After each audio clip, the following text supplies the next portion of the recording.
আমরা এখন দাঁড়িয়ে আছি সাতক্ষীরা জেলার আশাশুনি উপজেলার ৯ নম্বর আনুলি ইউনিয়নের ৬ নম্বর ওয়ার্ড বিচট গ্রামে।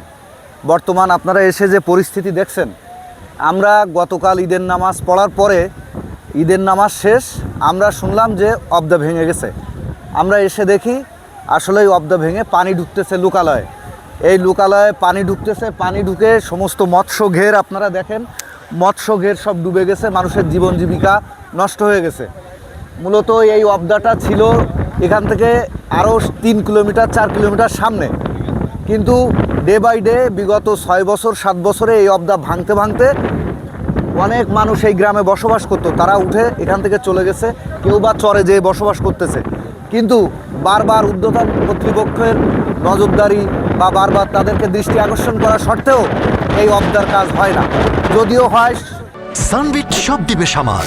সানবিট ম্যাজিক প্রেস ডিশওয়াশিং এর মাথা ঘোরানো সলিউশন। টেকসই হয় না, যদিও হয় সংস্কার হয়, যেটা টেম্পোরারি। এখানে টেম্পোরারির কোনো সুযোগ নাই আর, কারণ মানুষের জায়গা জমি ঘর বাড়ি সব নদীগর্ভে বিলীন। এখানে টেম্পোরারি বাঁধের কোনো মূল্য নেই। এখানে যে টাকাটা বাংলাদেশ সরকার খরচ করবে টেম্পোরারি বাঁধের জন্য, আমি মনে করি সেটাই নষ্ট হবে। বিশেষ করে ঊর্ধ্বতন কর্মকর্তা আমাদের ডিসি মহোদয় স্যার আসছেন, এক্সএন সাহেব আসছেন, ডিএস সাহেব আসছেন। আসলে ওনারা আসছেন ঘটনা শুরুর শেষ হওয়ার পরে। এটা যথা কি বলবো যে প্রচলিত নিয়ম অনুযায়ী এটা যে দীর্ঘদিন যাবত এই অবস্থা রয়েছে, এর আরও আগে থেকে যদি আমরা প্রিভেন্টিভ কোনো পদক্ষেপ নিতে পারতাম তাহলে অবশ্যই আরও কার্যকরী ভূমিকা রাখতে পারতাম, এতগুলো মানুষের ক্ষতি হতো না আশা রাখি। বছর আমাদের এই ক্ষতির থেকে আমরা অন্তত মুক্তি হতে পারি। আর বিশেষ করে এই ক্ষতির কারণে এই এলাকার লোক একদম গরিব হয়ে গেছে, নিঃস্ব হয়ে গেছে, অনেকের বাড়িঘরদের কিছুই নেই, এমন হয়ে গেছে।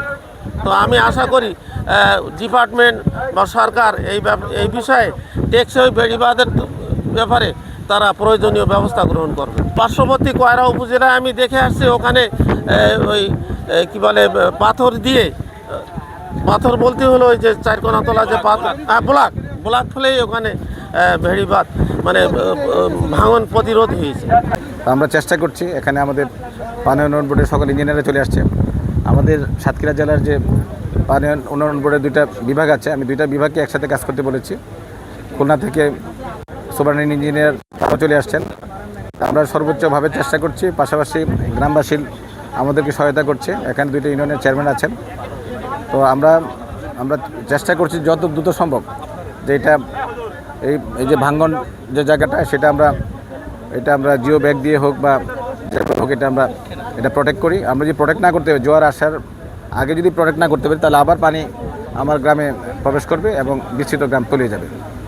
আমরা সর্বোচ্চ চেষ্টা করছি।